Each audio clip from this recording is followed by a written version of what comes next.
All right, everybody, my clock shows 11:30, and so we're just going to go ahead and start. Thank you so much for joining Brandy and I again for the second of 4 webinar series. Today, our discussion is going to be about policy considerations, things that we need to take into account and think about as we continue to develop our Title IX grievance policy. So, first, we're just going to drive right on in because we have a very full, in fact, PowerPoint presentation today. Like last time, our presentation is in the Dropbox, as well as one article from Inside Higher Ed today about the litigation regarding Title IX that I added this morning. So first off, we're going to talk about, and I hope this section serves as a guide for you all to talk on your campuses about, like, how many policies do you need? Whenever we look at the grievance policy, how many are you going to need? And so I wanted to provide a little bit of explanation about why this is even a question. So when we look at Title IX cases, historically, Title IX cases have kind of become shorthand for like any campus disciplinary procedure, be it for students, faculty, or staff that deals with sex discrimination. However, under the final rules, colleges and universities, like we talked about in our last webinar, are going to need to narrow their geographic scope and really only deal with the definitions that are in the final rule in this Title IX policy. And so many institutions may decide that only incidents that fit into the definitions outlined in the final rule are going to go through this extensive grievance process, because this grievance process is different, right? It has extensive process in the investigation. It includes a live hearing and cross-examination. And so many institutions may decide, well, we don't want any other prohibited conduct other than what's specifically defined in the regulations to go through this process. And so then the question becomes, well, where do you put this Title IX grievance process? Where does it live?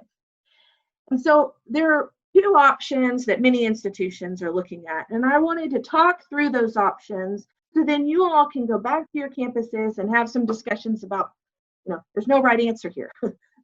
Where is it that you want these policies to live for your campus? What's best for you all? And so kind of comparing and contrasting the pros and cons of where it could live. But first, looking at a one policy process. Some institutions may decide that they are going to modify their student code of conduct, and that they're going to put in all of the Title IX definitions, sexual harassment and sexual assault, like we talked about in the first webinar, dating violence, domestic violence, and stalking, and they're going to include all those as additional prohibited conduct within their student code of conduct. Other institutions may decide they don't want to just connect it with the student code of conduct. Rather, they're going to have 2 or maybe even 3 policies. First, they're going to keep their student code of conduct. And then they're going to have their employee handbook, or maybe even an employee handbook for staff and a faculty handbook for faculty. And then there's going to be a standalone Title IX grievance policy that addresses these definitions specifically, and then addresses the processes involved with the Title IX definition. And that it may be that this policy is incorporated by reference. It's mentioned in the student code of conduct. It's mentioned in the employee and faculty handbook, but it in fact sits alone. And if it sits alone, or if it's incorporated, we know that they all become effective. This has to become effective August 14th, and will apply to formal complaints that are brought after that time. So in weighing these 2 options of where do you put it, and is it 1 policy or 2 policies, and what do you want to do? There's a couple of things I think we all want to keep in mind. The first is, it is basically inevitable that there is going to be some kind of iterative rollback of these regulations, and that could come from a number of different places, which is why I've included in the Dropbox an Inside Higher Education article from this morning regarding the 4 different lawsuits all across the country against the U.S. Department of Education, saying that these rules are fundamentally either unconstitutional, unfair, or there needs to be some kind of action taken so that these are not fully implemented in August. And so let's say none of those lawsuits are successful before August, but after August 14th, we may start to see some of this litigation work, and we may see a rollback of a portion of the regulation, right? That could then impact our policy, and then another portion that could impact our policy. If we're going to see these iterative rollbacks, it might be easier to have a standalone Title IX grievance policy, which is the only thing we would have to change with these iterative rollbacks, in lieu of having to change student conduct policy and an employer faculty handbook as well. Which brings us to, how are we going to make sure we keep credibility as Title IX practitioners during this time? Because it is absolutely not poor drafting that may mean that we have to change our policies. There may be things out of our control or even out of our sphere of influence because of nationwide injunctions or partial injunctions. And so I would encourage you, as you're talking about policy development, to have that discussion now with your campus administration, that you can anticipate there's going to be changes in this policy and that you don't have control over that, but it's not about your credibility. You're doing the right thing, right? It's just that there are things outside of your control, like these types of injunctions, court cases. Another thing to consider is, if you are going to have this policy and you're going to incorporate it, let's say, just into the student handbook and have it live within the student code of conduct, you're going to have to incorporate that by reference in a faculty or an employee handbook, because it also applies to employees. And I think it might be challenging to cite a student code of conduct in a faculty handbook. I think that some people might find that to be not acceptable. And also, but on the other hand, some individuals have said, wow, I think one policy is clearer. I think that that's nice. However, I think that the complexity of these regulations are so significant, it doesn't matter if it's in one policy or in two separate places, it's still complex. And I don't know if placing it in one or two places really fixes the complexity issue. And a final thing to consider, interestingly, the state of New York is suing the Department of Education over this exact issue that I've captured in the final bullet on our PowerPoint today. What process as an institution are you going to choose to use and continue to use for other protected categories other than sex? So for racial harassment and discrimination based upon color, religion, national origin, age, veteran status, all of those other things that are in your notice of non-discrimination. Many institutions are likely not going to choose to use the Title IX grievance policy to address all forms of harassment or discrimination. And if you're not going to do that, then it makes really good sense to have a standalone Title IX grievance policy. And this is exactly the comment that the state of New York is making to the Department of Education, is, why are you giving this high level of due process just for one protected category, just for sex? Why not all these other protected categories? And so we will see how that comes out in the litigation wash. But if you're going to use a different kind of process that doesn't include a full hearing, that doesn't include cross-examination, etc., for these other protected categories, having perhaps a standalone Title IX process might be a good idea. And in any event, regardless of where you put it, you may want to consider a revocation comment.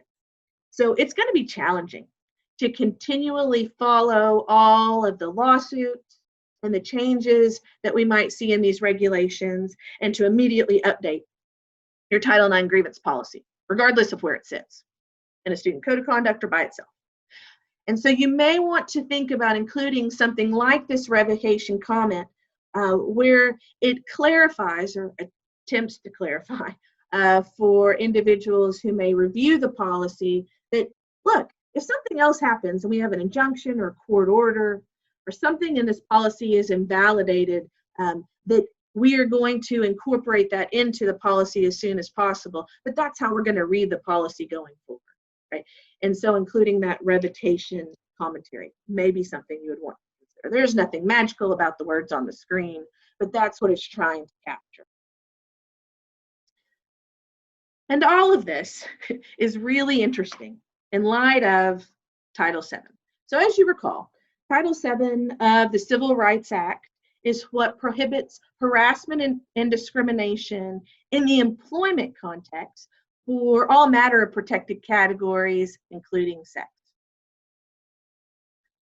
And so whenever we saw these original regulations, we wondered, and a lot of comments were made in the comments section of the notice of proposed rulemaking about how is this grievance policy going to apply to employees, to faculty, to staff, and to students who are also employed. And we received significant clarification in the final regulations that is outlined on this first bullet here, that institutions are expected to handle any types of formal complaints of sexual harassment, regardless of whether or not the complainant or respondent is a student or employee, through this Title IX, this enhanced due process Title IX grievance policy. And then the department said, yeah, we get it. We're totally aware that Title VII imposes different obligations. Nevertheless, there's nothing in these final rules that says that you can't do both. And frankly, that comment is quite confusing. And so I wanted to unpack it a little bit to give you my thoughts about what that means, and then provide some suggestions about, like, practically what do you do about this quandary. And so what we know about the definition of sexual harassment in Title IX is that they have modified, Department of Education has modified the definition to say that the behavior has to be severe and pervasive. And's the big word there, right? Severe and pervasive under Title IX. For those of us that have worked in employment law, we know that under Title VII, it is not an and, it's an or. It's severe or pervasive. And that's exactly what the Department of Education is talking about in this quote on the second bullet, when it says the department is aware that Title VII imposes different obligations. It uses different definitions for the same word, sexual harassment. And so it makes you wonder, like, well, how do we actually implement both? And so this is kind of the long quote from the regulations about how you implement both. And here are my thoughts regarding it. How do you do this practically? Well, any issue that comes in regarding discrimination or harassment based upon sex, and it's a formal complaint, you're going to need to analyze it through the Title IX grievance policy, consistent with the final rules definitions that we talked about in the previous webinar, which is probably why that policy needs to stand alone. And then for student respondents, individuals who are accused of this behavior and they're a student, if you dismiss it, right, may dismiss it or a must dismiss, or if it doesn't fit within the definition, then you could waterfall that behavior, right, not deal with it in the Title IX grievance policy, but waterfall that behavior into a student code of conduct process. And you do the exact same thing for employees to address the Title VII issue, right? If it is not severe and pervasive under Title IX, right, you could waterfall it into a faculty handbook, an employee handbook, another type of process that you use for employees to look to see, is it severe or pervasive, right? Because or means it's just got to be one or the other. It doesn't have to be both. So if it doesn't meet that Title IX grievance policy definition, it waterfalls, and it would be captured in a process that you outline for faculty and staff in a handbook or in a policy, maybe in an HR policy that's already written. And that's how you capture those Title VII issues. So then now that's confusing, right? And if it's confusing for us to implement, it's going to be really confusing for the respondents who think, I already went through a process. Why are you putting me through another one? I don't understand how you can do that. And so we're going to have to really think about how we're going to and when we're going to notify individuals that while the behavior may not be addressed under the Title IX grievance policy, and in fact could be dismissed from that policy. Maybe they file appeal, maybe they don't. Right? It would waterfall into a secondary policy. And not only is that allowable, but it's actually what the Department of Education is assuming everyone's going to do. And so I think I'd like to stop there for a minute, Brandy, and if you could look at the chats and let me know what we have before we move on to concurrent enrollment challenges. No questions so far. Does anybody have any before we move on? You can unmute yourself and ask or chat. So it can occur at the same time. So if they are appealing the Title IX, that could be going on at the same time as the Title VII waterfall. Can you tell me who I have the pleasure of speaking with today? Sorry, this is Brooke Cook from Okmulgee. Oh, wonderful, Brooke. So the reason why I ask is I want to make sure that if you're a direct client of Brandy's, that I don't want to usurp Brandy's legal authority. And so, Brandy, do you want to talk about the timing issue and what you kind of see as our timing issue challenges? Yeah, I think that's going to be a problem we're going to have to work through as we develop our policies. You do have to allow an appeal if you dismiss under Title IX, and so we have to, I don't have a good answer for you right now without getting into the weeds, but I think that's something we're going to have to reconcile between the two processes. Do you go ahead and proceed under whatever Title VII, whatever policy it may be, while that appeal is pending? My gut is probably yes, but we need to take a look at that carefully. So one of the things I saw that SUNY has in their model policy is they are still keeping the appeal timeframes for appeals of dismissals and appeals for finding of responsibility, and they are still suggesting a 5 to 7 day time frame. And so that will be helpful in matriculating these, because I know it may be only 5 days before they file an appeal, and it may take another 2 or 3 weeks to hear the appeal. But I do think that is something to look at as well, is what those parameters are. It's a good question. Thank you. So in thinking about, for those of us that are heavily involved with concurrent enrollment, I wanted to present a couple of really unique issues here for concurrent enrollment. So first off, there was a significant difference between the notice of proposed rulemaking and the final rules regarding how this applies to K-12. What we know is for the K-12 system, schools can adopt a policy that can require live hearings all the time, none at all, or on a case-by-case basis, under circumstances regarding age or academic years of the parties. I anticipate, after talking with some individuals who are working this in the K-12 system, everybody's going to do it a little different. And so several astute commenters to the regulations requested that the Department of Education provide us guidance regarding dual enrolled, or what we often refer to as concurrently enrolled students, right? So which process do you want us to put them through? I will let the Department of Education's final decision speak for itself on the bottom of the presentation here in the third bullet. The Department of Education said specifically, quote, it maintains that individuals developmentally capable enough to enroll in college are also capable enough to make decisions and participate in the grievance process to advance the person's rights.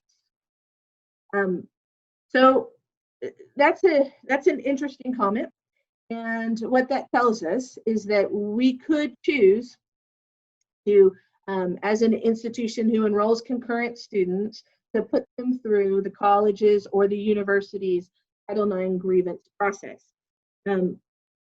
Here's the complicating issue. Both the K-12 school and the college or university for concurrent are going to be considered both recipients of federal financial aid that have to respond. And so you're going to need to outline either in your concurrent enrollment articulation agreement. So for every institution that you have a significant concurrent enrollment, everybody's already got articulation, right? But some of those have already been set in stone for the fall, and they require school district, perhaps board approval, depending on how those are written. May not be a document that you want to go back and renegotiate. So you could enter into a separate type of agreement with the schools to address this sole issue, either through an MOU or a shared understanding of whose process are you going to put concurrently enrolled students in, and perhaps even articulate why you're delineating those processes. And so in the notes section of this slide, I kind of go through some things you would want to think about. So for example, when there is harassment of a minor who is a concurrently enrolled student between another concurrently enrolled student minor, perhaps that should go in the school district's process, assuming they're in the same district. If the respondent is a faculty, or if the respondent is a staff of the college or university, or if the respondent is another college or university non-concurrently enrolled student, perhaps that should go through the college or university's policy.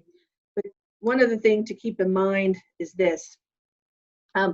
We already run concurrently enrolled students through a number of college or university policies. Think about academic integrity, right? If there is a concern about academic integrity in the concurrent college classroom, we consider that the college classroom, and we use the academic integrity policy of the college or university. We not send it back to the school district. And so there are other policies where we use the college or university policy.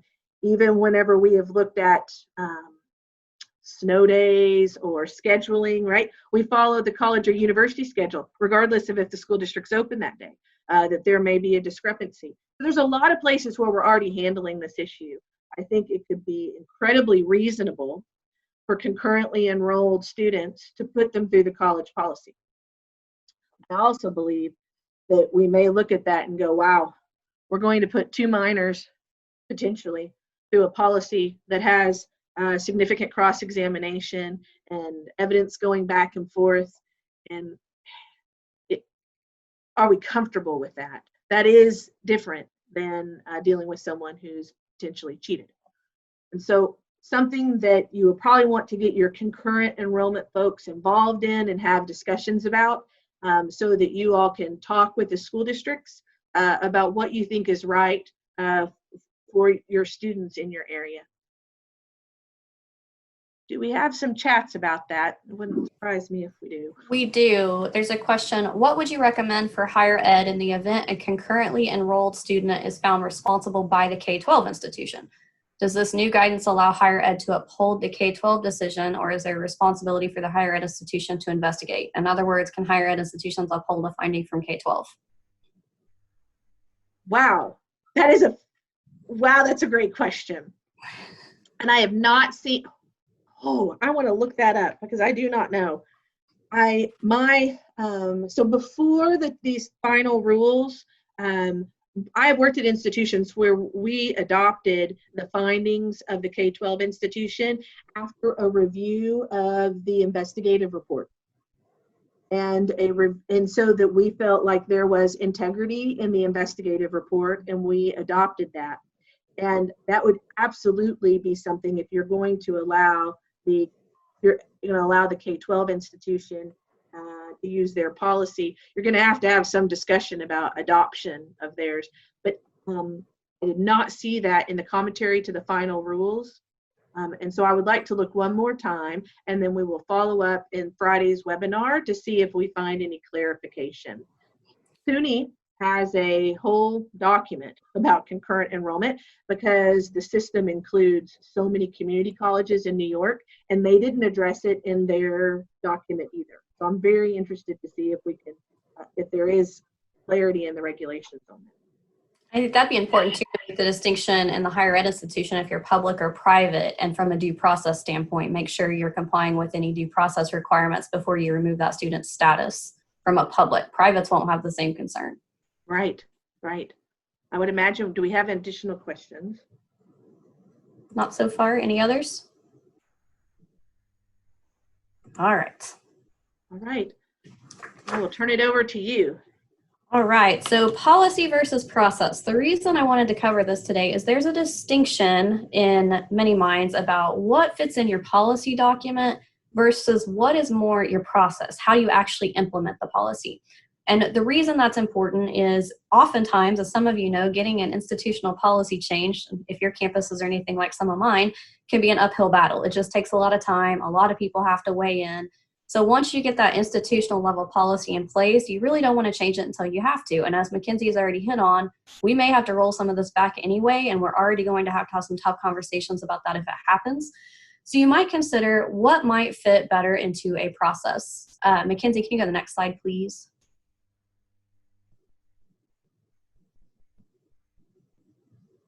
Thank you. So a couple things you might think about. Your investigative process. There are certain pieces you're probably going to need to have in your time or in your policy to make sure people know what it means, at least describe it. But the actual details of how you do that, who conducts it, what's in your report, if you have an investigative checklist, which I highly recommend, I'm a big fan of checklists in this process, then you might think about that. The second one would be your hearing process. You're going, again, to need to use some specifics in your policy. How does a hearing operate generally? Maybe an advisor's role.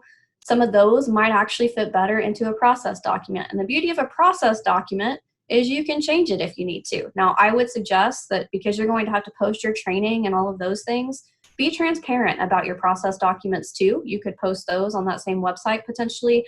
Or it may be that you provide them to the parties as they come into this process as it begins. So you give it straight up to both your complainant and your respondent as it starts. But then you have some leeway to change that over time, because my guess is every institution is going to find hiccups along the way. If you don't, let me know, because I'd sure love to know how you avoided that as we get down the road on this. So you need the ability to be able to make those changes without having to go into your big policy document and go through any substantive changes there. So that's the ideal there. I did put in the notes section, I've got to brag on student conduct at OSU Stillwater just a little bit. They have some fantastic process guides in the student conduct process. They walk students through what do you expect when a process starts? What is the role of advisors? What are some common questions that people ask? Those are the types of things that may fit much better into those guidance documents than would fit into your policy. Any questions about that? There was one other question I think that popped up. Ooh, Mackenzie, this one, it's going back to parent guardian supervision to a minor who's concurrently enrolled. Under K-12, would they be able to participate? Whereas under the university process, they would not be in regards to FERPA. Right. Yeah. Right. Which is probably part of the discussion that you're going to want to have. Now, the department says that if you use the higher ed Title IX grievance policy, you can use that for concurrently enrolled students. It's not about age, it's about where they're enrolled. You could do that. But I would imagine this is why you need to talk about it with your school district partners, because I think people will find that to be particularly confusing. Now, most of those concurrently enrolled are juniors or seniors, but they're going to find it confusing, particularly if the concurrently enrolled classes are not on your campus, but are maybe embedded in a district campus, right? That could be particularly confusing. Okay. So next is the evidentiary standard. Can we go to the next slide, Mackenzie? So you get two options, and we've talked a little bit about this. They're in the definitions section, gives you a few options for these, but your two options are clear and convincing or preponderance of the evidence. And the standard of evidence controls the outcome of your proceedings. And where we get into a unique situation here is, as most of you probably know, under the Obama-era guidance, institutions were mandated to use preponderance of the evidence. When the Trump administration rolled back that guidance, they gave institutions the option to use preponderance or clear and convincing. Most, to the best of my knowledge, stuck with preponderance, and frankly, I'm not aware of any that changed to the higher standard at this point. The new regulations continued that theme and said you get to choose, but the caveat is whatever you pick, you have to use for formal complaints for both students and employees, and that includes faculty and staff. The good news is it could have been worse. The proposed rulemaking actually you would have had to use the same standard for basically all of your complaints and misbehaviors that you wanted to address. They backed up off of that and said, fine, we'll let you pick as to Title IX, but whatever you pick, you use for both. The regs also do not define those. They leave it to the institutions to come up with what you find as best. Preponderance, as we've talked about, is basically more likely than not. So 50-50 plus a feather is how I've heard it described a lot. And then clear and convincing, somewhere in between preponderance and the criminal beyond a reasonable doubt standard. So those are your two choices. Where this gets tricky for most institutions is on the employee side. This is not something we've considered before. Frankly, it's a conversation that needed to happen in the sense that we sometimes have in the faculty handbooks in particular, there is language in there, especially if you're going through termination, that makes it difficult to work in a Title IX investigation. What do you do when you have a finding by the Title IX office that somebody violated Title IX and you now need to terminate and have to go through this whole hearing process for faculty? So this gives you the opportunity, if you want to look at it that way, as an opportunity to talk with your institution about what might work for us, for those of us who have faculty in particular. Think about maybe a carve-out that would allow whatever your standard in the faculty handbook is. And just to give an example, OSU Stillwater's faculty handbook says it's clear and convincing evidence is what's required to terminate. What it doesn't say is that we can't create a carve-out in there that says, if it's a Title IX issue, the faculty process itself, so that the hearing panel there will defer to the standard of evidence and the finding of whatever the Title IX process is. So that's what I think many campuses are looking at, is then using that faculty body more as an appeal instead of the actual hearing, and they defer to that standard. That way you have discretion to be able to use whatever you want, and then if you change it later, you're still covered because the handbooks or the policies, as the case may be, just basically cross-reference back to that Title IX process. Any questions about that? Out of curiosity, has anybody moved to a clear and convincing standard under the new? Anybody want to talk about that? No. Okay. All right. Moving on. So mandatory, see, we kept preponderance as the common. I think most did, kind of staying with the course there. All right, so mandatory reporters and basically responsible employees. In the past, as you well know, that's been a broad scope of people who have to be trained and are required to report. The new regulations back way up off of that.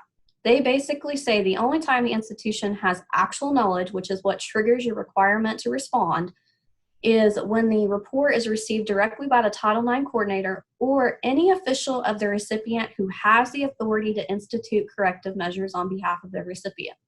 If you think about your campus, that's a really limited pool of people. It would really only be your Title IX coordinator, potentially a deputy Title IX coordinator, and then probably the Title IX coordinator's supervisor, maybe up to your president, if you really want to narrow it down to that. But the one thing to keep in mind about this is it sets the floor and not the ceiling. You have discretion to, within your policy, name more people. What you need to think about there is, how are you going to train those people? You do have to train them, explain what they need to do. You also need to consider, how do you reconcile this with Title IX? Mackenzie's already talked about it. It's really different. And you should give serious consideration to, on the employment side, making sure that supervisors are included, because you don't want to run into issues with Title VII by setting a much smaller group of people here. You also want to think about the intersection with campus security authorities. While they're not the same, they're very, very separate, and the responsibilities are separate. It might streamline your training if you have them be the same. So whoever you designate as CSAs, you also designate as responsible employees. Having said that, the more people you designate, the more you open yourself up to some potential liability and definitely criticism if someone fails to report who you've then designated. So it's kind of a delicate balancing act of what do you expect. I can tell you one institution I've talked with that they plan to name pretty much everybody as responsible employees, the same as they always have. Others are looking at more of a middle of the road approach, taking away kind of those frontline people who are just in faculty roles and looking more at advisors to student groups and those who have kind of significant interactions on that side, plus supervisors all the way up through the chain of responsibility on the employee side. I did put a link in the comments portion or the notes to the Clery Handbook about the CSA definition so that you can cross-reference those if you need to. Any questions about responsible employees or mandatory reporters?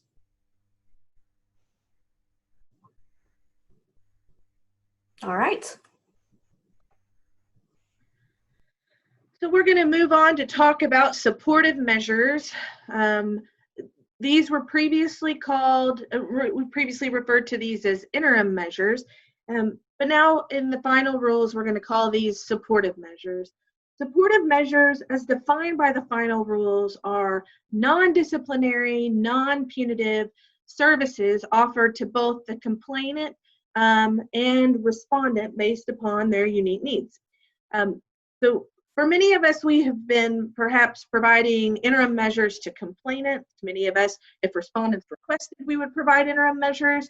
The rule does not clarify and says that doesn't say that you got to provide supportive measures to witnesses. So that may be something you want to consider is, are you going to also provide supportive measures to witnesses, or is that something that you're not going to do?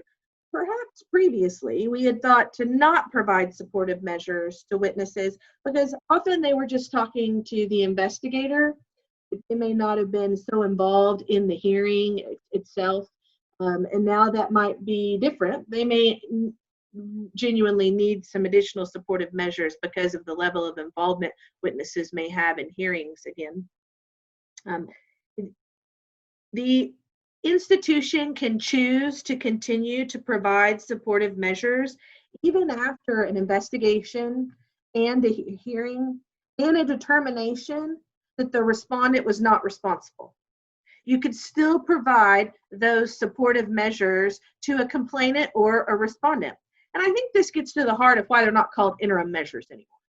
Interim measures makes you think there's some kind of temporal limitation, right? Until you get to the hearing and afterwards, you're not going to do it.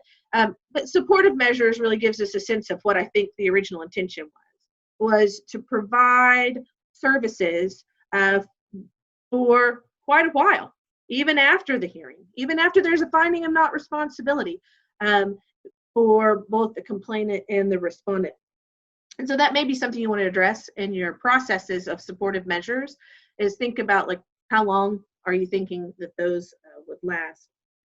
And then the who, and this is real, that's why I bolded it, right? So for our Title IX coordinators on the call, oh my, it is your responsibility, according to the final rules, to both offer these supportive measures and to coordinate the implementation of these supportive measures.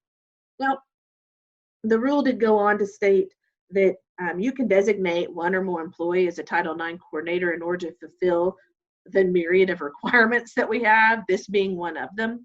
And so if you have deputy Title IX coordinators who have historically done this, then great. But many folks just have one Title IX coordinator. And now we know that is also the person that is going to be offering and coordinating the implementation of supportive measures. In the note section to the PowerPoint, I have included a draft policy regarding supportive measures that is in line with the regulations, if that's something that you want to look at. Whenever I look at this kind of final bullet and in the final rules saying Title IX coordinators are responsible, it may be reading the tea leaves a little too much, but I wanted to highlight that I really think that tells us that if we see OCR investigations, I think the expectation is going to be when they come and speak with the Title IX coordinator, they're going to ask for. So talk to me about the supportive measures, show me the record keeping and documentation, which we'll get to in a minute, about those supportive measures, the ones you provided, the ones you didn't provide. And then in addition, talk to me about how you're ensuring that they're happening. I think that's why we see the term implementation here. Not just provision, right? Not just offering a provision, but also like, are you making sure, do you have contact enough to make sure that they're actually occurring? And so that may be something Title IX coordinators want to keep in mind in a process going forward is check-ins. Confidentiality of supportive measures. Many of supportive measures can be can occur with total confidence between the Title IX coordinator and either the complainant or respondent. Of course, no contact orders, particularly if they are mutual no contact orders, which we'll talk about in a minute, are right. Those can't be confidential. Both parties have to know. And so this just reminds us to keep those supportive measures confidential to the extent that we can. And so the regulations outline specifically in the second bullet here what the Department of Education sees as examples of supportive measures. Counseling, extensions of deadlines or course-related adjustments, modifications of work or class schedules, escort services, mutual restrictions on contact orders, changes in work or housing locations. So let's pin that up, and we're going to talk about that in a minute. Leaves of absence, increased security monitoring of certain areas of campus, and other similar measures, right? And so we know that this is not an exhaustive list, but this is an example list from the regulation. They went on to say that emergency removals, which we have previously discussed as interim suspensions, talked about that the last webinar, that and expulsions, those are not considered supportive measures, which we knew, right? Because you have a whole process now for emergency removals. Clearly not a supportive measure. And so one issue that's very common is if when the complainant and the respondent live in the same dorm or housing facility on campus, and the complainant wants the individual, the respondent, to, what do you do? This has always been a challenge. And frankly, the regulations have not helped shed any light on this challenge. Back in 2017, and so if you are on the PowerPoint presentation online, you can click on question 3 of the 2017 Q&A, which basically said, in order to receive this as an interim measure, you can't have a fixed rule that respondents always move. You're going to have to do an individualized assessment. And basically, the regulations repeated this in the sections there in the second and third bullet. You're not going to be able to automatically remove a respondent or a complainant, but you're going to have to take into account the nature of the educational programs, activities, opportunities, benefits, and do a case-by-case assessment. And part of that assessment is, does it unreasonably burden the other party?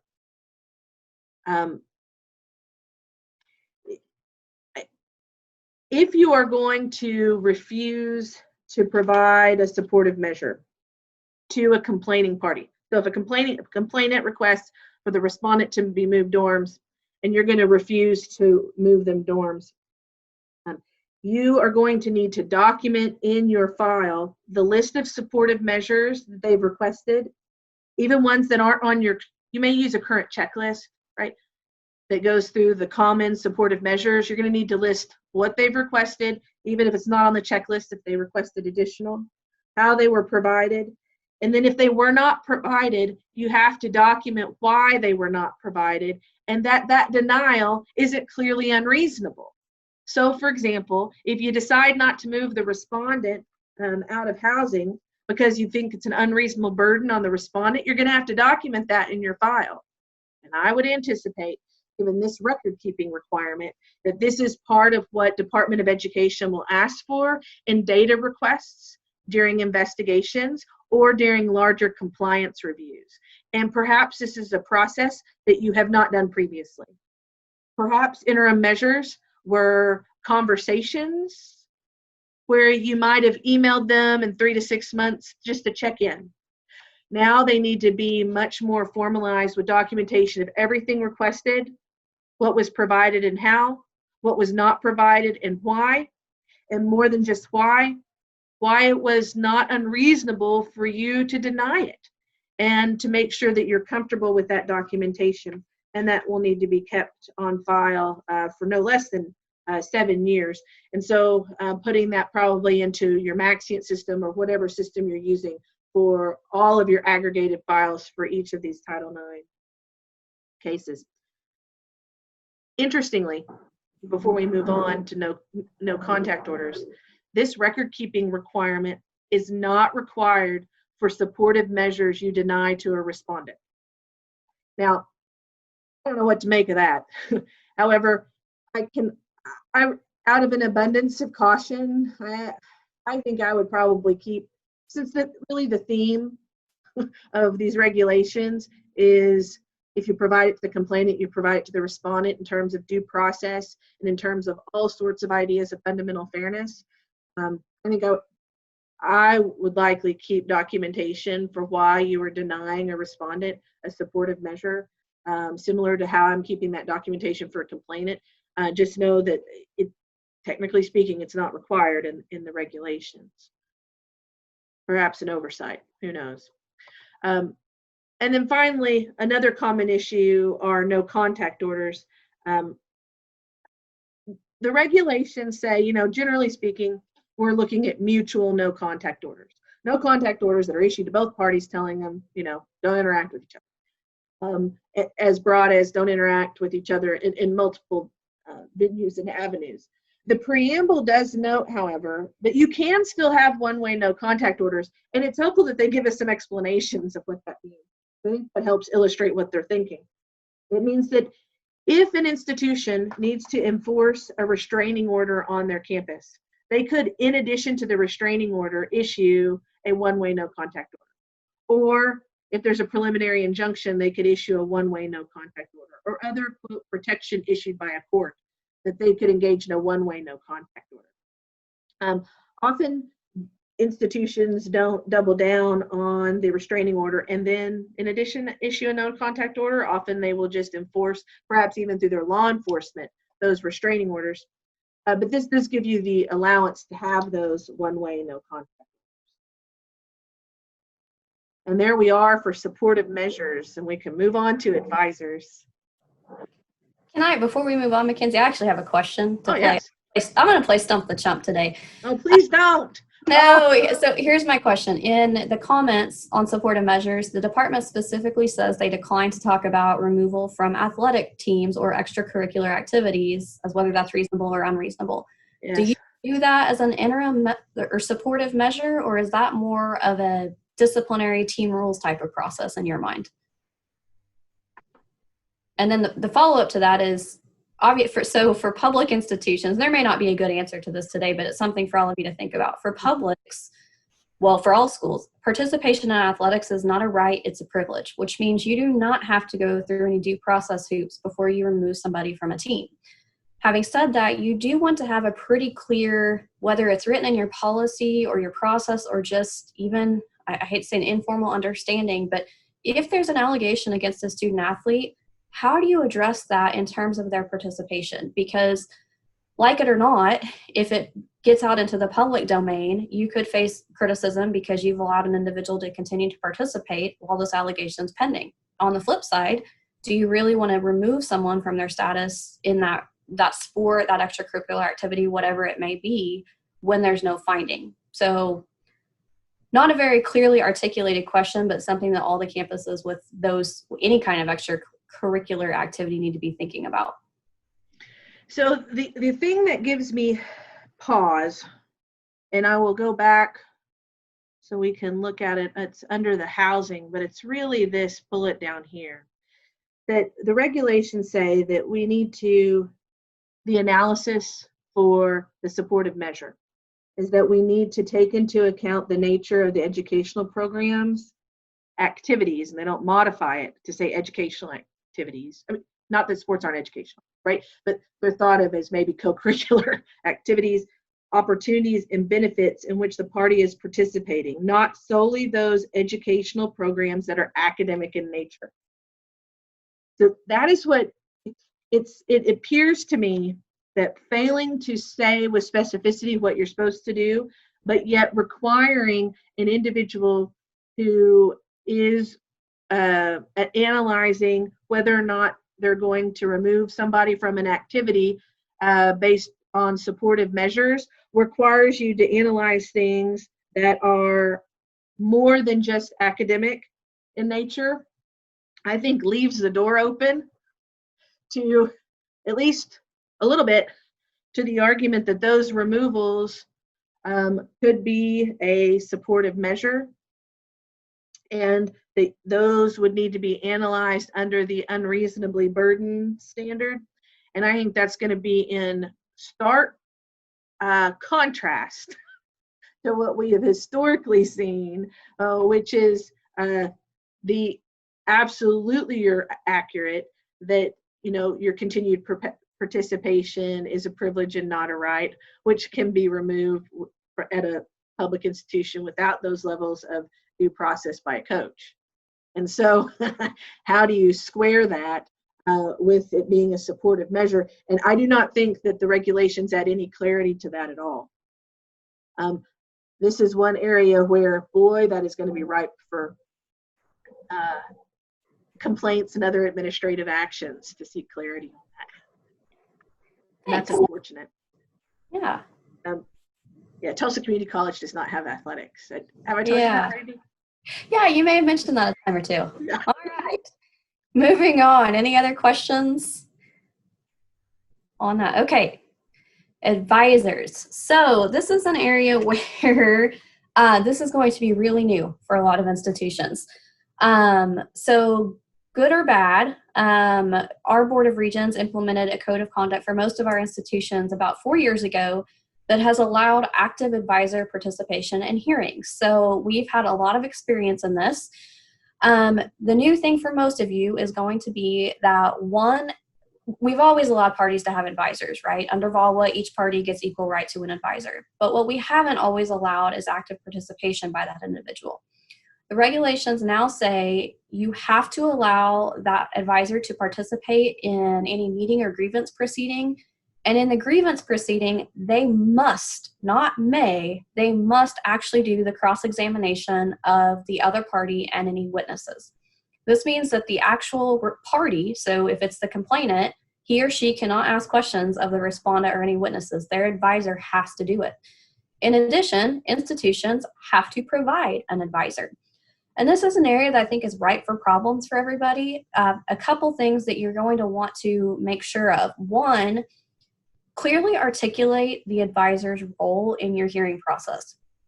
Are you only going to allow them to do that which the regulations require, which is ask questions? That is perfectly within your purview, and you need to make that clear. You could treat them, for all other intents and purposes, as basically the potted plant is what we've called it in the past. That advisor can lean over and talk to their party, and the party can take it from there, but the advisor can't make an opening statement, a closing statement, anything else of that nature. As to institutionally provided advisors, one, they have to be free of charge, so you can't charge the student anything for them. They have to be either professionals, for example, attorneys or experienced advocates, or at least adults capable of understanding the purpose and scope of cross-examination. You might look around your campus and consider, is that everybody? So, I'm kidding. I'm really kidding. But think about, who do you want to put into that bucket of people? Do you want them to be internal to your institution? And if so, how are you going to train them and who's going to serve there? Do you want them to be external? And if so, what's that going to look like? Are you going to have a pool of volunteers? Are you going to have to pay for them, etc.? You also want to make sure your advisors understand their role within the proceeding. In other words, that particularly if you're training your advisors at your institution and we have employees doing it, make it clear that that word advisor has a specific connotation to it, right? If I hear the word advisor, I think that's somebody who's telling me, giving me advice. How do I get through this process? What should I do? That is not what this person is. If you limit it to solely what the regulations require, this person is basically a parrot. Their party can tell them, hey, I want you to ask them this. That person, the advisor, then asks that person. The hearing chair or hearing person, whichever it is, if you just have one, then decides, is that question relevant? And then you proceed with an answer. So it's kind of a really step-by-step sort of, and a really unique approach. One caveat to this is if a party shows up without an advisor, you have to stop the hearing and assign them one. So that then ties into, do you have kind of a backup advisor available anytime you schedule a hearing to call them in if you need to? And then what do you do if a party says, I don't want an advisor and I'm not going to work with them? Okay, fine. But you then cannot, that party cannot conduct cross-examination, period. And the regulations are pretty clear about that. Can we go on to the next slide? And there's some notes on, it does say, there's one question that I had contemplated. What if a party fires their advisor? So you assign one, and they say, no, I don't want to work with that person. The regs basically say you cannot do that, but if they correctly assert that the assigned advisor is refusing to conduct cross-examination on their behalf, so in other words, you're in the hearing and the party says, my advisor's not doing what I asked them to do, you then have to provide another advisor who will, which is going to necessitate stopping your hearing and bringing in a new advisor.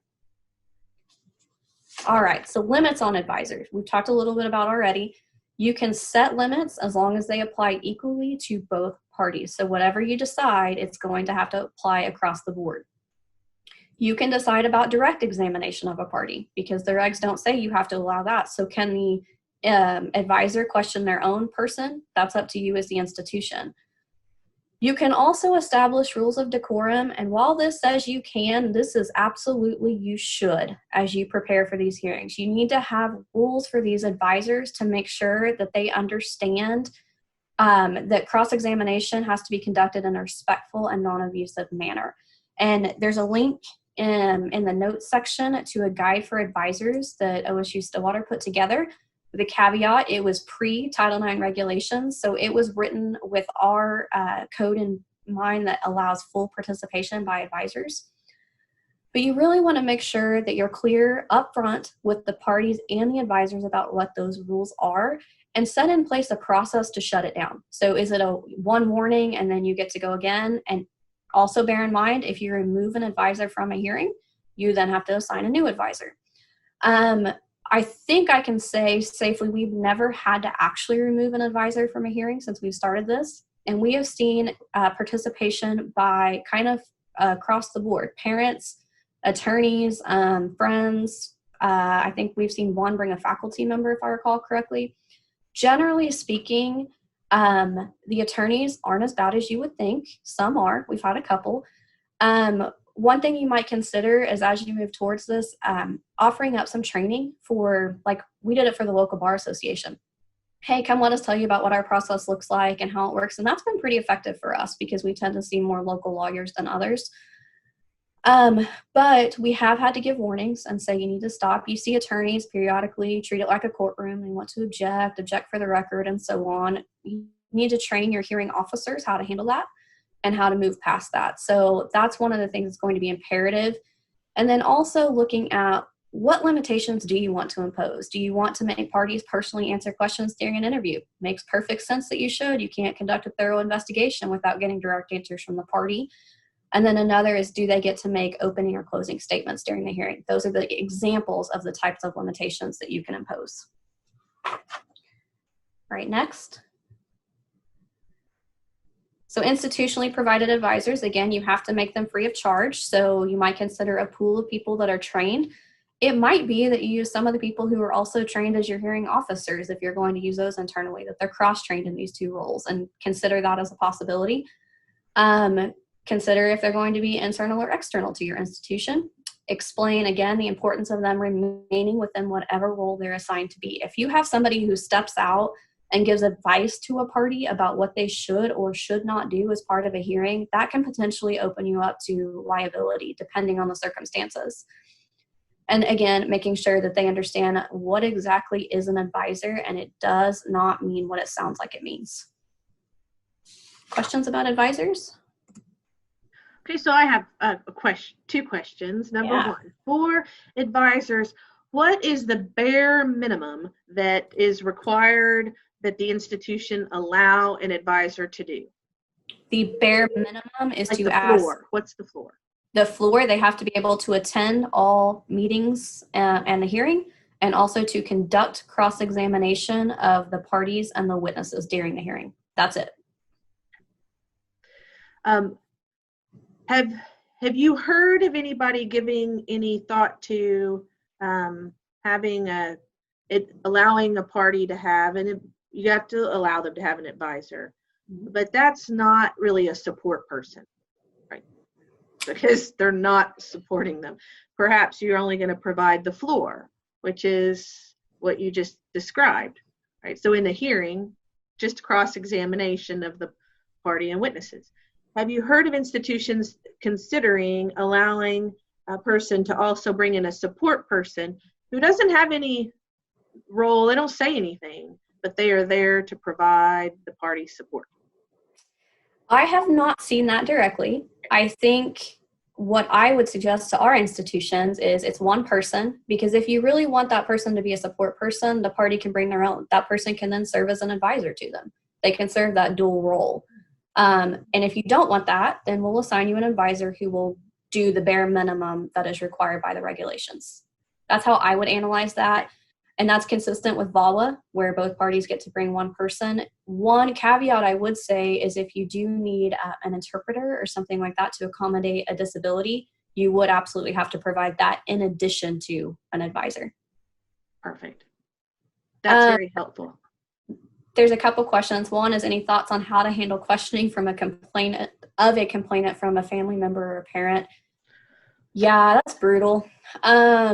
The department pretty clearly articulates that they understand that it can be seen as adversarial, but they don't particularly care, frankly, if you read the quote. We've seen that get tense. That's where your rules of decorum are going to be imperative, and also where training your decision maker or hearing person to filter out relevant questions is also going to be important. We have had a process in the past, and frankly, it's been a little clunky, but it's worked. And it's where when the advisor, let's say the respondent's advisor, is asking questions of the complainant, they ask the question to the hearing panel chair, and the chair can then reword it if they choose to, in other words, to make it less aggressive or to determine if it's relevant. That's not an option anymore in terms of rewording it, but they can decide, is it relevant, and help keep the hearing on track. So all that to say, there's not a great answer to it. Frankly, I prefer attorneys over family members because they're less emotional about what's in front of them, and that does get really cumbersome when you're in that process. There's another question, do we have to call them advisors? It's a great question. I think I would stick with the language out of Title IX on this one. While I can certainly see there might be better ways to do that, I think I would stick with it for now, at least. So that brings to bear an interesting question of when you look at revising your student codes of conduct, if you have the term advisor in there because you're using it for other things other than the Title IX grievance policy, you probably mean a different thing in your student code of conduct. And so it may be that you use the term advisor in your Title IX grievance policy, but you might want to adopt a different term for your student code of conduct so there's not a lot of confusion that you mean a Title IX advisor, right? You mean a student conduct something else, right? Either support person or something. Advocate, you could think of a word to stick in there. Yes. And then that, go ahead, sorry. Oh no, you're great. There's a follow-up question to that. Can a support person be a supportive measure? And then does that mean it would have to be, has to be notified and provided for both parties? I would not see a support person being a supportive measure, because it's by default, you're going to have probably an institutional employee that you assign to that role if you're going to do that. And I don't see that being very effective. That would be my 2 cents on it. And we would provide an advisor during a hearing, so we fulfill that requirement even without adding an additional support person. Other questions? These are great questions. Yeah. Lots of things we have not thought about yet. Right. All right. Any other questions on advisors? Okay. So now we're going to head to the concept of appeals. And before we get to specifically appeals, I want us to think about in the entirety of the regulations, these things that are kind of like second looks.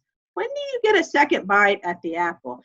And so that we can distinguish true appeals from kind of second looks.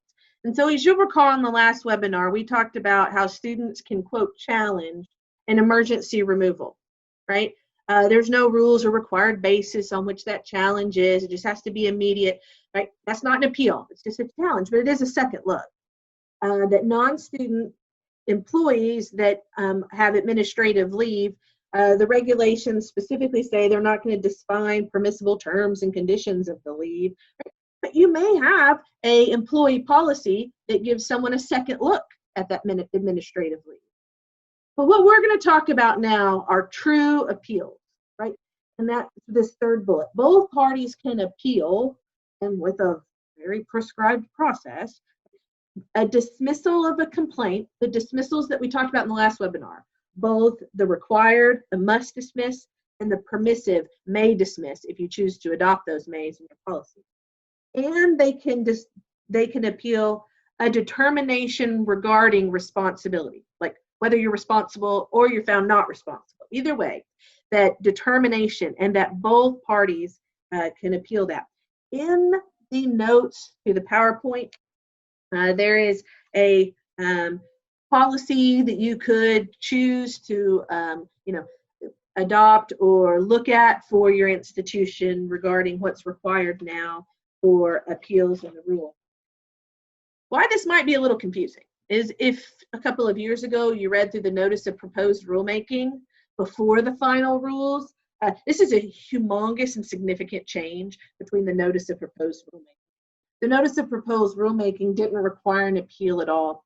The final rules totally changed, and they require that both parties must be able to appeal both this dismissal and the determination of responsibility. So something to highlight in case someone says to you, wow, it wasn't always like that. Well, you're right. It wasn't even like that in the proposed rules. But now with the final rule, this is a significant change. And so the final rule outlines 3 mandatory bases for appeal. Like, these are not musts. You got to have them in your appeal policy. These are 3 mandatory bases. You could add a 4th and a 5th, but once we get through these 3, I think you might find that they cover a lot. And so you may choose not to add more. So the first is for procedural irregularity. The second is new evidence. And the third is about conflict of interest and bias. So we're going to go through each of these in turn. The one point I want to make here, and I've underlined it on the slide, for procedural irregularity, the person appealing is going to have to show that it actually affected the outcome. For the bias, they're going to have to show that it actually affected the outcome. For new evidence, right, you're going to show that it could have affected the outcome. And so that is a language difference, could have affected versus actually did affect. That is something to keep in mind. So looking at the first basis for appeal, procedural irregularity. You can scour the regulations. Procedural irregularity is not defined in the final rule. The preamble suggests that procedural irregularity could include failure to objectively evaluate all relevant evidence. So, for example, a determination by a decision maker that a question is or isn't relevant. This is how they're going to bring it up in appeal, through this procedural irregularity. Or whether or not there was an inclusion of inculpatory or exculpatory evidence. Did you leave some of the evidence out, right? Because you didn't believe that it's relevant. And so all of these relevancy determinations, I think they're going to hitch the wagon onto this procedural irregularity appeal, or during the investigative process. Now remember, it has to be both material, and they're going to have to show that it affected the outcome. I would suggest that whenever you are drafting your appeal process, either you may have an appeal form, or you may say you need to respond to the following questions, right? Which basis of appeal are you appealing, or how many, check all the boxes.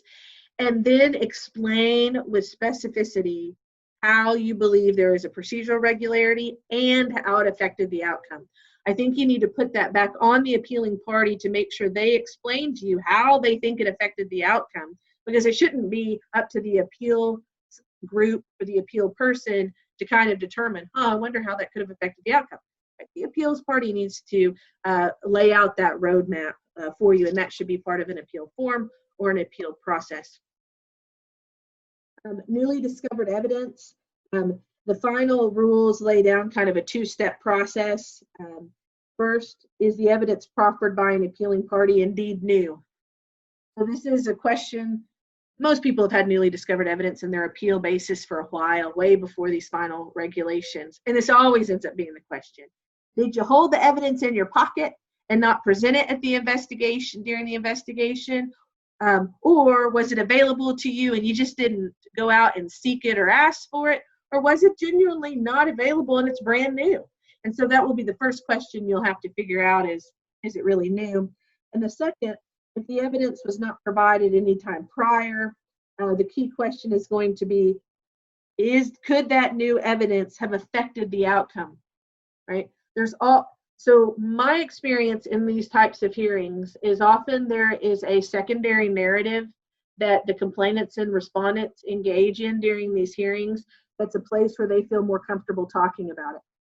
And so I have seen numerous hearings where the issue was about a violation of what we would now define as sexual assault, yet they wanted to talk about a piece of personal property that they wanted back. And often on appeal, they'll say, see, this text message shows that they stole my basketball or they stole my pillow, right? Which would not have affected the outcome. Nevertheless, it does seem to be some kind of new evidence, but it wouldn't have affected the outcome. And so I think this analysis of would it have really affected the outcome, it is an important and key piece of analysis. And then the third is when does one have a conflict of interest or bias? And so now remember, these appeals are not just for the determination of the hearing, they're also for the dismissal, right? The may or must dismiss. And so in defining that, the final rule indicates that we're talking about a conflict of interest or a bias for Title IX coordinators, or the investigators, or the decision maker, or the informal resolution facilitators, which I think is very interesting because you really can't appeal an informal resolution. And they must not, we know that they can't harbor bias against complainants and respondents. But then the final regulations go on to say, well, what is not bias? And they really describe what is not bias more than they describe what is bias.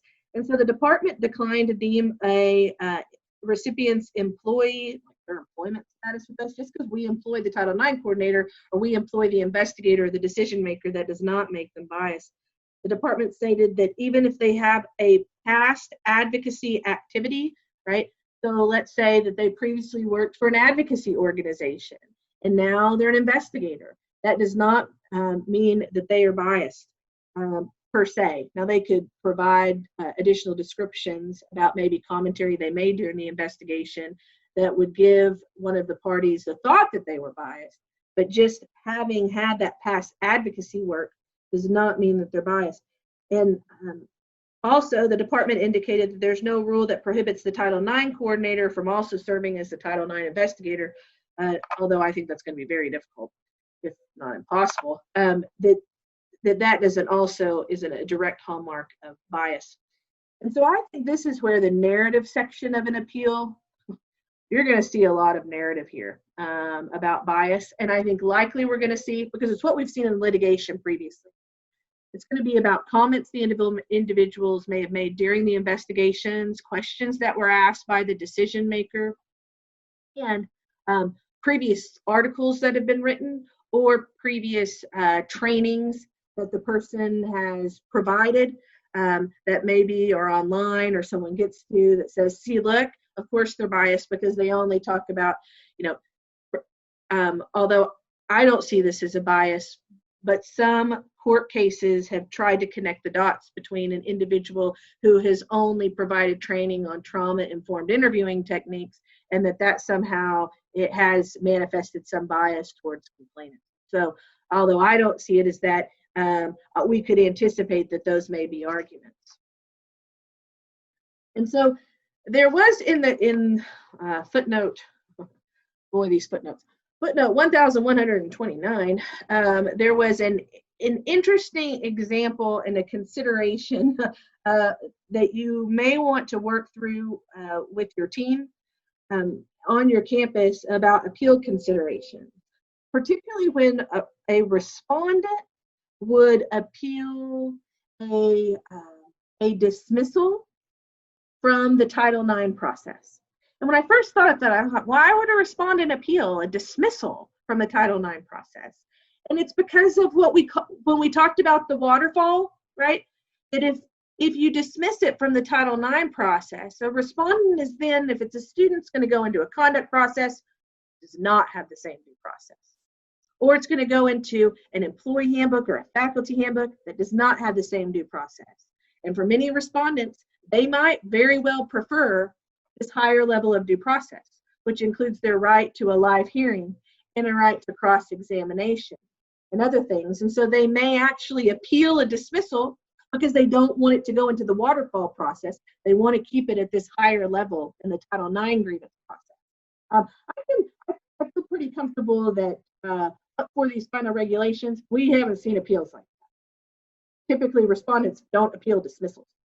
But in this set of circumstances, we may see that. And then there are the appeal procedures. And you'll want to pay particular attention to these, that when one party appeals, the other must be notified in writing. The appeal decision maker must be different from anyone who's made a determination regarding responsibility or dismissal, and must not be either the investigator or the Title IX coordinator. And this is where you got to add up the people that you're going to have actively involved in this process. Many institutions perhaps have used appeal decision-making bodies of 2 or 3 or 4 people. Now that we're adding these up, people may consider, do I still want an appeal panel? Because I've got so many people that need to be involved. Or am I going to just have an appeal person? That decision maker on appeal must be free from bias or conflict. Both parties must be given a reasonable equal opportunity to submit a written statement in support of or challenging the responsibility determination of the dismissal. The outcome. Your appeal decision maker, that outcome is going to have to be in writing, and it's going to have to include the rationale, and which is probably more than just we uphold the decision of the panel. Right? There is going to need to be a more lengthy rationale about why, relating to each of those bases, right, of appeal, and that written decision will be provided simultaneously to both parties. Now, the preamble and the regulations are silent about the remedies for appeal. So what do you give if someone is successful on their appeal? And so you're going to want to articulate, and you probably already have if you have an appeal process right now. What can the appellate decision maker do? They can uphold it, they can overturn, they can remand for a new hearing, which giving this hearing process may not be something anyone wants to do. They could remand for consideration without a new hearing. There are all sorts of options here, but the regulations don't provide clarity on that. That's going to be an individualized institutional decision. And then my final thoughts regarding appeal are this. Given previous litigation regarding appeals that are considered rehearings, you're going to want to make sure whether you use an appeal, a single decision maker person decide the appeal, or if you use a panel, right? That this, my impression is this needs to be a paper process. This is not where the appellate person goes back and re-interviews anyone. They are not calling and asking questions of the previous panel. They are not calling witnesses or individuals. They are looking at the documentation that is before them on paper in the appeal. They are listening to what everyone already participated in, for example, listening to the recording of the hearing. Right? So that's what they're looking at. They are not calling new witnesses, because often we have seen in previous litigation that is considered its own hearing, that you're not going to have any of these procedural safeguards in. And so you don't want to do that. So you're really going to have to train your appeal decision makers that they are to look and consider the information that is before them. And that's it, right? And not go any further. And that will be probably more critically important than ever.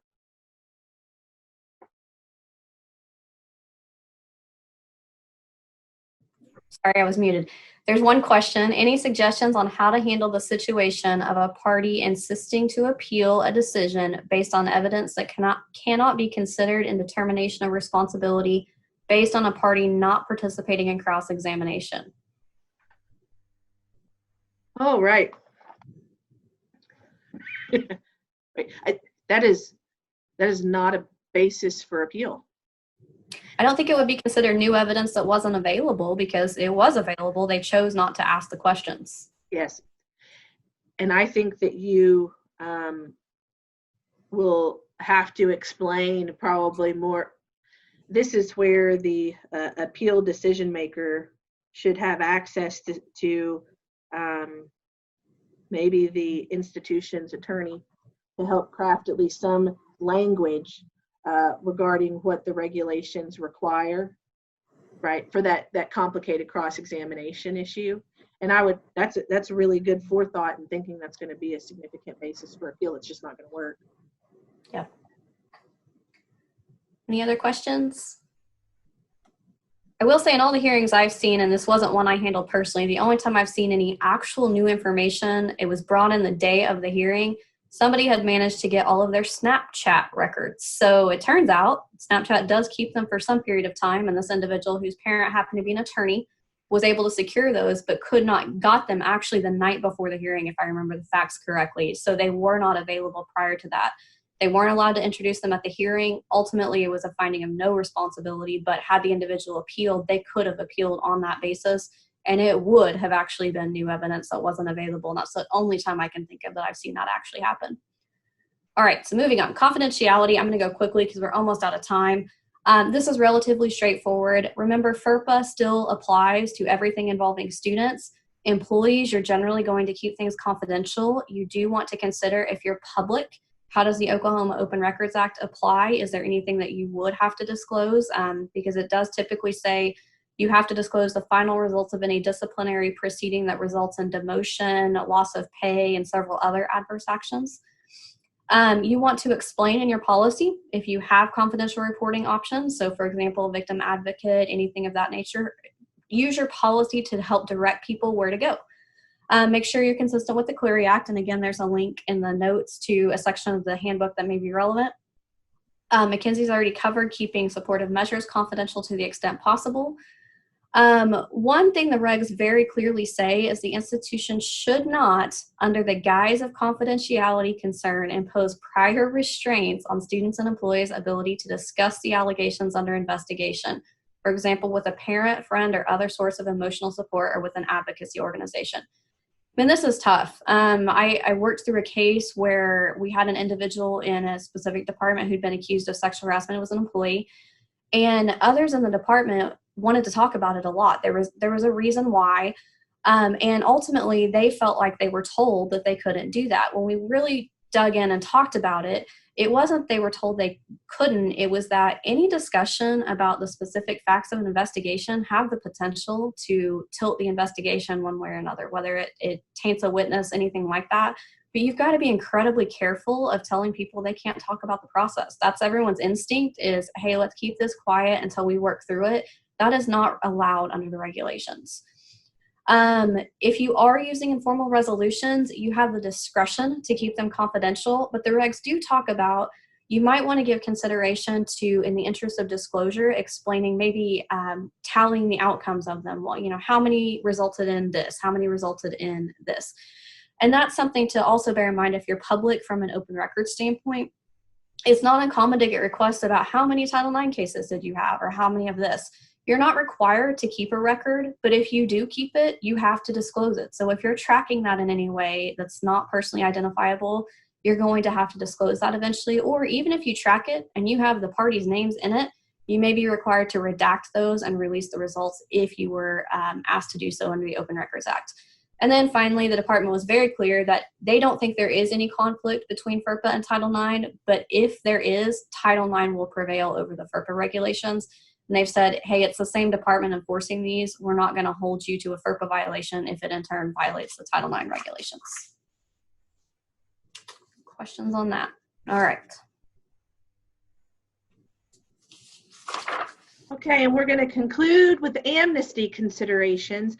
The final regulations don't require amnesty provisions under which institutions promise students who come forward with sexual harassment or assault allegations that they won't be charged with other violations, often drug or alcohol behavioral violations. However, the regulations do talk about if you choose not to include an amnesty policy, be aware of potential retaliation implications, because they want to ensure that you are not doing anything that would dissuade someone from coming forward. And often the perceived fear by students that there may be a drug or alcohol violation around the corner if they come forward to talk about even a witness for a sexual assault case could have a chilling effect.